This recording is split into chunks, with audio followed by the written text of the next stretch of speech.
Government is going to grant themselves powers unilaterally to create greater control over American society and global society. COVID is critical because this is what convinces people to accept, to legitimize. Upload complete. Total biometric surveillance. It's always the data. It's the crack cocaine of Silicon Valley. We are already living inside the architecture of totalitarianism. We need not just to monitor people, we need to monitor what's happening under their skin.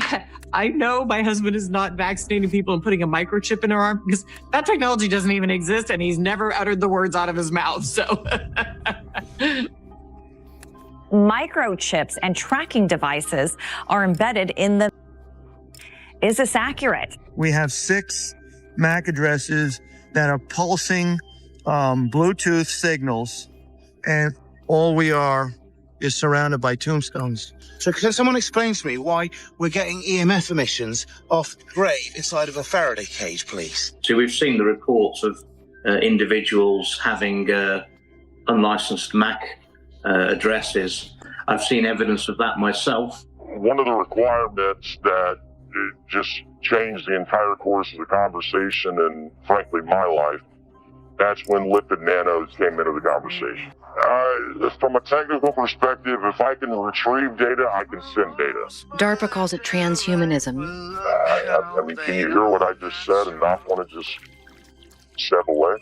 Way back in 1778, the Continental Congress unanimously passed America's first whistleblower law. I did this clearly at my own jeopardy. It recognized the duty to give the earliest information to Congress of any misconduct, frauds, or misdemeanors committed by anyone working for government. The information I'm presenting is made as a protected communication under Title 10 USC 1034 as a whistleblower.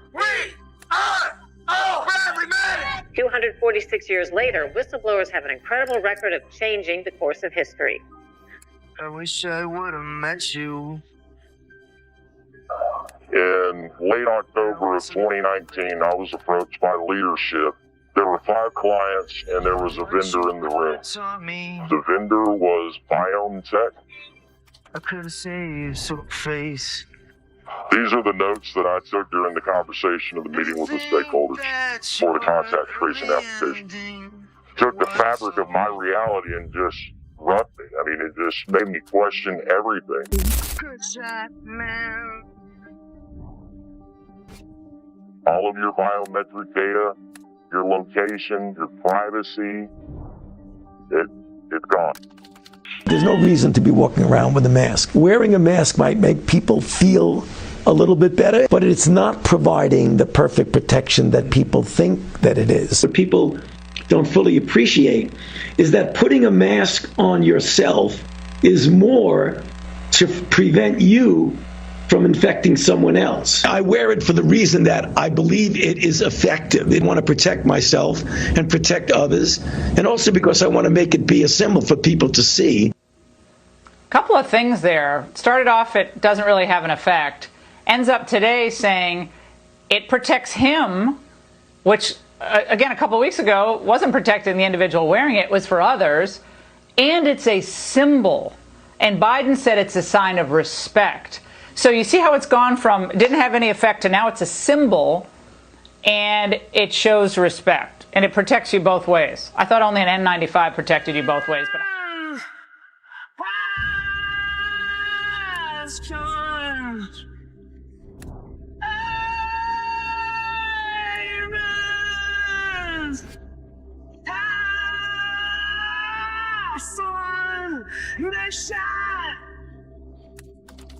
sure there's a guy at the NSA right now making a note of, my connection details to you, which route it went over the internet. They go, where do we think he likely lives now, and how does he travel, what does he do, and who's he talk to, and oh, he's got a connection to Russell Brand now. Put Russell Brand on the list. Oh shit, Russell Brand's already on the list. Move him higher. Now, if you're asking me, do I use an iPhone? Do I use an Android phone? Do I, post on Facebook? Do I have all Google's crap everywhere? The answer, of course, is no. I try to limit the reach these systems have in my life to the maximum extent that's possible. But I also recognize that for some things there are no alternatives. What you have to do is create the minimum possible surface area. From a technical sense, we could go very deep here, but the foremost problem, I think, with basically tracking people today via mobile devices and things like that, is all of the network communications that those devices are making, that your device is making right now as you look at it, are invisible to you. You think you're watching, a YouTube video or listening to a podcast or whatever, but then you finish and you put the phone down. The screen is off. It's just sitting on the charger or whatever. It's still communicating.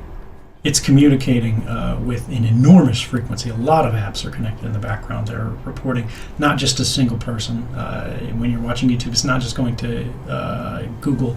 It's not just going to YouTube. It's not just going to Facebook. It's going to all of these different companies that have embedded tracking code in all of the dumbest apps on your phone, from big to small. Instagram obviously is a tracking nightmare, but so is your weather app. So is your calculator. So is any kind of little shim they can get into your device. And here's the beautiful part of all of that. Let's say you install every app from your phone. You just open up that sort of app drawer and there's nothing in it. It's a beautiful, clean background image. So long as that phone is on, even if you turn off location services, even if you turn off GPS, it is still tracking your location every minute of the day that you have it with you. By virtue of the way the cell phone network works, you're connected to the nearest cell phone tower, right? That tower registers the location of your phone's handset, your phone's SIM card, which holds your phone number. Your phone number is, of course, related to your billing information, even if you've got no other information on your phone. Now that telecommunications company has that. They store those records in perpetuity, basically. AT&T in the United States, one of our largest telecommunications providers, saves your calling records, right? Going back to 1987. People might go, oh, well, it's my calling records, whatever. But that's more than most people's lifetimes that are, watching something like this. And then your movements, the sort of tower locations that you were connected to. AT&T holds that going back to 2008. So they got, 12, 13 years. It's one of those things where there's no way that people weren't going to explore it. The issue is now that we've discovered it works better than we expected a few years ago, what do we do to mitigate the long-term risks of things more intelligent than us taking control? Let's talk about those risks, because you've said that you're worried about bad actors. What worries you the most about what could be used with this technology? So there's a lot of things that a lot of other people have talked about to do with being able to produce lots of text automatically, so you can get lots of very effective spam bots. It'll allow authoritarian leaders to manipulate their electorates, things like that. I'm not really talking about those. There's another particular thing I want to talk about, which is the existential risk of what happens when these things get more intelligent than us.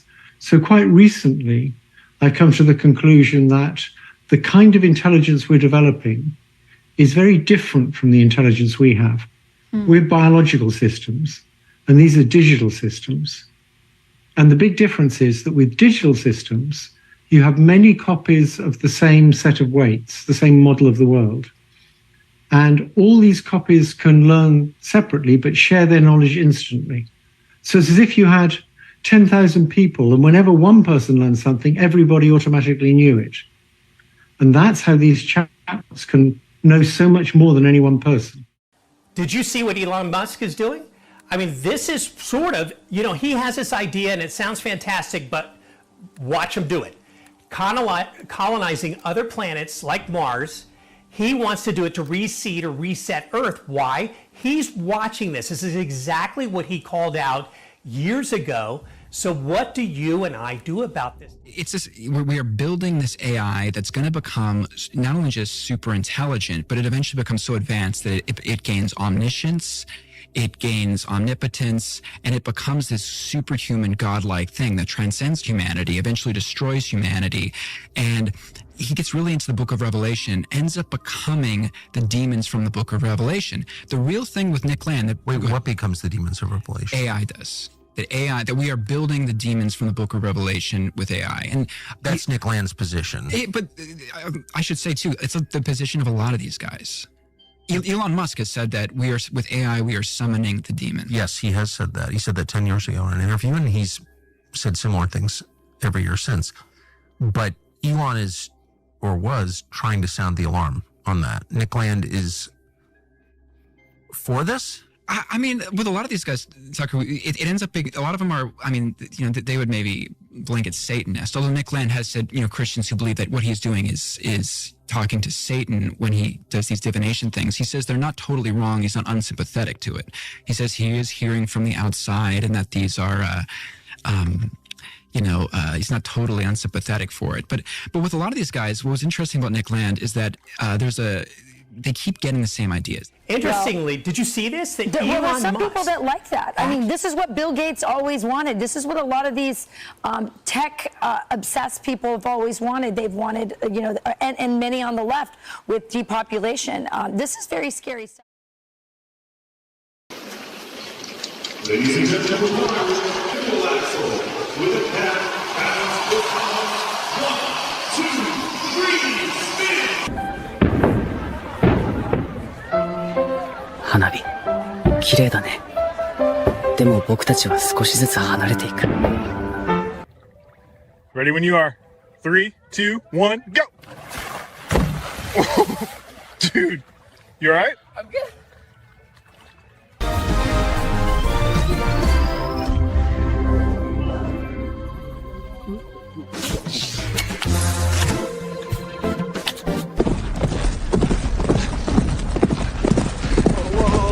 Steady. Damn it. There's a quote that people in Silicon Valley love to say. I'm going to get it wrong, but it's something like, we have the technology of gods, the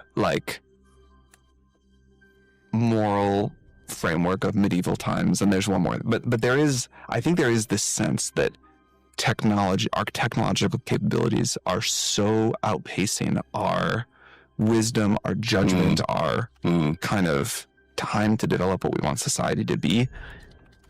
And it does feel unbalanced to me in a bad way. I don't know what to do about that because the technology, it's here. This is no longer, I've been talking about this for years. This was the year that I think the AI got smarter than us. That's a big moment. Yeah. And life goes on, but something fundamental has changed. I don't know how sci-fi it's going to get. No one does.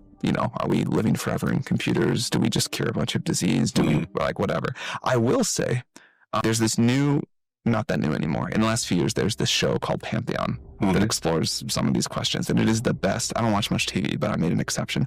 And it is the best TV show I have seen in a very long time. So I think these questions are in the zeitgeist and sort of newly important and not theoretical. Certainly, I don't know how it's all going to go. Zuckerberg says that the goal is to focus on what he calls personal super intelligence, aiming to make everyday tasks easier and faster. A lot has been written about the scientific and economic advances that AI can bring, and I'm really optimistic about this. What I think an even more meaningful impact in our lives is going to come from everyone having a personal superintelligence that helps you achieve your goals, create what you want to see in the world, be a better friend, and grow to become the person that you aspire to be. Artificial intelligence models are now fighting for their own survival. One OpenAI model rewrote its own code to avoid being shut down. And Anthropic started blackmailing the engineer. And the letter that he posted, it's kind of intense language, Mike. He says that the next decade will likely decide whether superintelligence is a tool for personal empowerment or a force focused on replacing large swaths of society. No gray area there for him, Mike. No, not at all. Because Kana, even as you know, I am very pro-tech, but superintelligence is the next frontier. Kurt, I read about this and my jaw dropped. It actually started blackmailing the engineers who were suggesting shutting the AI down. The AI was going after them. That's frightening. Beyond frightening. Good morning to you, Rachel. Not to ruin your day, but this sort of Hollywood is becoming a reality if we don't do anything about it. Broke, they got deleted. In China, tens of thousands of young people are suddenly homeless, not because of money, but because the system erased them. Imagine a society where everything you do, everything you say, and everything you buy is controlled and evaluated by the authorities. This is what the Chinese Communist Party calls social credit. By using the mechanism of social credit, we'll be able to establish a blacklist of people and create a system of punishment that will be based on a scientific theory. These punishments will serve as a whip to rebuild moral values. Our society needs it. The country's social credit system decides who's trustworthy. But if you're blacklisted, it's game over. Your WeChat Pay stops working, you can't receive your salary, can't buy food, can't even book a train ticket. It's like being alive, but digitally. Many are now sleeping in the streets, cut off from everything. Jobs, housing, even communication. All because one app, one algorithm decided they don't belong. It's not science fiction. In China, it's a reality. Then there's the public shaming. Photo galleries of blacklisted citizens. There's even an app that shows who around you is in debt. They're not criminals. They didn't steal, cheat, or harm anyone. They just fell too low on a score and vanished from the digital world. Critics say it's a glimpse into the future, where technology doesn't just track your life, it controls it. So ask yourself, if your entire life depended on your digital reputation, how long before you get deleted? And what's even you would acknowledge you have an incredible amount of power at this moment in time. Why should we trust you? You shouldn't. Who, if anyone, did Epstein traffic these young women to besides himself? Himself. There is no credible information. None. If there were, I would bring the case yesterday that he trafficked to other individuals. And the information we have, again, is limited. So the answer is no one? For the information that we have. In the files? In the case file. Okay.